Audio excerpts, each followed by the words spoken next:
라이드 앤 딜라이트 말씀 묵상의 시간입니다. 사랑하는 주님, 오늘도 새날을 열어주시니 감사합니다. 주님, 깊은 곳에서도 나를 놓지 않으시는 은혜에 감사합니다.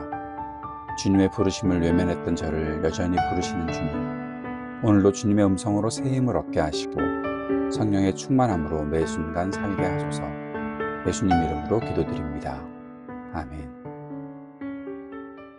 오늘은 요나서 2장 1절에서 10절까지의 말씀, 요나서 2장 말씀을 함께 읽고 묵상하겠습니다. 요나서 2장 1절에서 10절 세번역 성경으로 읽겠습니다. 요나가 물고기 뱃속에서 주 하나님께 기도드리며 아뢰었다. 내가 고통스러울 때 주님께 불러 아뢰었더니 주님께서 내게 응답하셨습니다. 내가 스올 한가운데서 살려달라고 외쳤더니 주님께서 나의 호소를 들어주셨습니다. 주님께서 나를 바다 한가운데 깊음 속으로 던지셨으므로 큰 물결이 나를 에워싸고 주님의 파도와 큰 물결이 내 위에 넘쳤습니다. 내가 주님께 아뢰기를 주님의 눈앞에서 쫓겨났어도 내가 반드시 주님 계신 성전을 다시 바라보겠습니다 하였습니다. 물이 나를 두르기를 영혼까지 하였으며 깊음이 나를 에워쌌고 바다풀이 내 머리를 휘감았습니다. 나는 땅속 맷뿌리까지 내려갔습니다.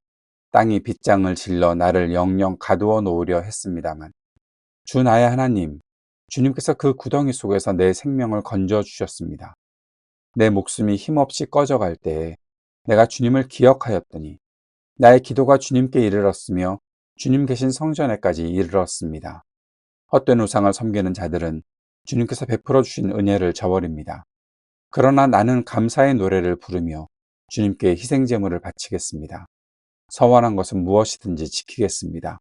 구원은 오직 주님에게서만 옵니다. 주님께서 그 물고기에게 명하시니 물고기가 요나를 못에다가 뱉어냈다. 요나서 1장에서는 하나님의 부르심을 거부한 요나와 하나님의 선교적 마음을 이해하지 못한 인간의 시야를 중심으로 보았습니다.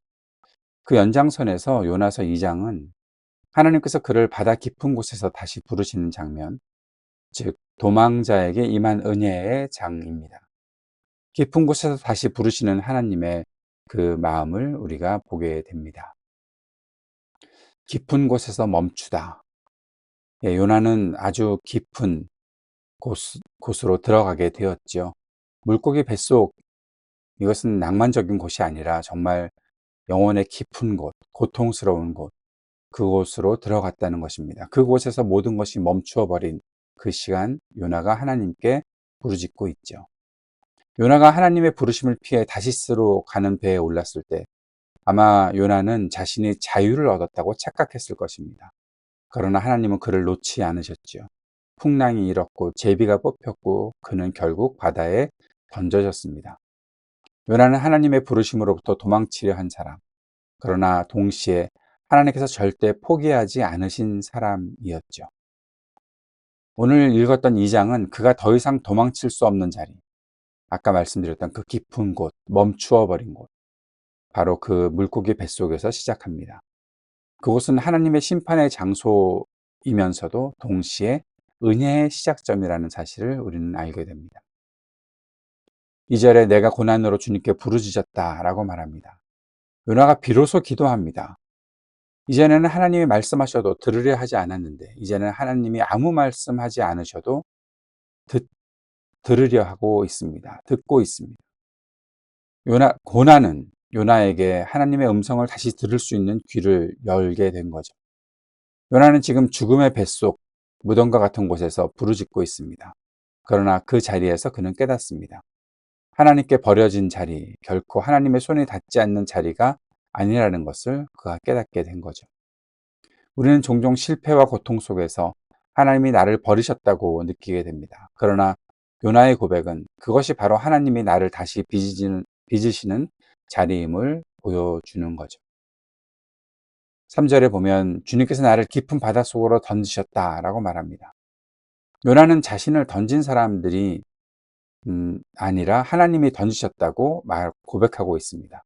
사람들로부터 자신이 바다에 던져진 것이 아니라는 거죠. 하나님이 던지셨다. 사실 이것이 바로 회개의 시작이 되는 시작점입니다. 하나님이 그렇게 하셨다. 요나는 사건 뒤에 숨어 계신 하나님의 손을 본 거죠. 자신의 불순종을 통해서도 하나님은 여전히 일하고 계셨다는 사실을 인정한 것이죠. 신앙의 회복은 바로 왜 이런 일이 나에게 일어났는가 에서 시작되는 것이 아니라 하나님, 이 일을 통해서 저에게 말씀하시는 것이 무엇입니까? 로 바뀔 때 신앙의 회복이 시작될 수 있다는 것입니다. 4절에서 7절까지에 보면 요나가 주의 성전을 바라본다 라고 말하고 있습니다. 이것이 어떤 의미일까요? 물속 깊은 곳에서, 방향도 모를 곳에서 요나가 성전을 떠올린다. 성전을 바라봤다는 말은 단순히 상상이 아니라 하나님의 임재를 향한 방향 전환을 의미하는 거죠. 요나는 육체적으로 여전히 물고기 뱃속에 있습니다. 영적으로는 하나님께 돌아서기 시작한 사람이 된 것입니다. 내 영혼이 내 안에서 쇠약해질 때 내가 주님을 기억하였습니다. 이 고백은 단순히 기도를 다시 시작했다는 뜻이 아니라 자신이 누구였는지를 다시 기억했다는 뜻입니다. 하나님의 사람으로, 선지자로, 부르심 받은 자로서 정체성을 회복하는 순간이 되었던 거죠. 8절에 보면 거짓된 헛된 것들을 섬기는 자는 자기에게 베푸신 은혜를 버린다. 이 구절은 물고기 뱃속에서 나온 회개의 결론입니다. 요나는 이제 자신이 붙들었던 것이 헛된 것이었음을 고백합니다. 그것은 자기 민족 중심의 신앙, 자기 신입 판단이 옳다고 믿었던 교만, 그리고 하나님의 뜻보다 자기 감정이 앞섰던 신앙, 그것들을 회개하는 거죠. 물론 전적인 회개인가 하는 바로 고기 뱃속에서 나온 이후에 우리가 다시 보게 되겠지만, 아무튼 요나가 지금 하나님 앞에서 자신의 잘못들을 인정하는 것은 분명한 것 같습니다. 오늘 우리도 하나님보다 내 기준이 더 클 때 우리는 이미 거짓된 헛된 것들을 섬기고 있는 것이라는 사실을 우리가 깨달을 수 있어야 하겠습니다.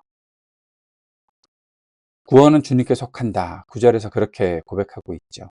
요나의 이 기도, 요나의 노래라고도 볼 수 있겠지만 이 기도는 자기 자신에서 시작되어서 하나님으로 끝나고 있습니다. 이것이 회개의 진정한 완성이 되는 거죠. 요나는 자신이 아닌 하나님의 구원, 하나님의 주권, 하나님의 은혜를 선포합니다. 그리고 그 고백이 끝나자 하나님께서는 물고기에게 명하셔서 요나를 땅에 토하라 라고 말씀하십니다.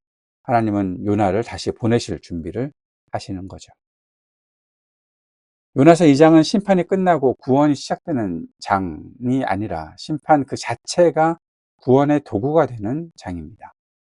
요나는 바다에 던져졌지만 거기서 하나님을 다시 만나죠. 그는 죽음의 자리에 있었는데 거기서 새 생명을 받습니다. 요나의 물고기 뱃속은 끝이 아니라 다시 시작하는 어머니의 자궁과 같은 곳이 되는 거죠. 하나님은 우리를 다시 태어나게 하시기 위해 때때로 깊은 곳으로 내려가게 하신다라는 사실을 보게 됩니다. 몇 가지 적용의 질문을 던져봅시다. 나는 지금 어디로부터 도망치고 있는가? 하나님의 부르심을 피하고 싶은 마음이 있는가? 그런데 우리가 꼭 깨달아야 하는 것은 하나님은 그 자리에서도 나를 기다리고 계신다는 것입니다. 내가 깊은 곳에 있을 때 나는 누구를 바라보는가? 혹시 문제만을 바라보고 있는가? 아니면 성전을 바라보는가? 방향의 전환이 구원의 시작이라는 사실을 우리는 알 수 있어야 하겠습니다. 구원은 주님께 속합니다 라는 고백이 나의 고백이 되는가? 내 감정, 내 기준 또는 내 민족 중심의 신앙을 내려놓고 하나님의 구원과 뜻 앞에 다시 서야 할 때가 아닌가? 우리는 이 생각들을 가지고 오늘 이 말씀을 묵상하고 이 말씀 앞에 요나의 기도와 같은, 물론 요나의 기도가 완전한 기도는 아닐지라도 그렇게 하나님을 향해 방향을 전환할 수 있는 기회를 우리가 꼭 가질 수 있기를 바랍니다. 주님께서 가르쳐 주신 기도 함께 드리겠습니다. 하늘에 계신 우리 아버지, 아버지의 이름을 거룩하게 하시며 아버지의 나라가 오게 하시며 아버지의 뜻이 하늘에서와 같이 땅에서도 이루어지게 하소서. 오늘 우리에게 일용할 양식을 주시고 우리가 우리에게 잘못한 사람을 용서하여 준 것 같이 우리 죄를 용서하여 주시고 우리를 시험에 빠지지 않게 하시고 악에서 구하소서. 나라와 권능과 영광이 영원히 아버지의 것입니다. 아멘.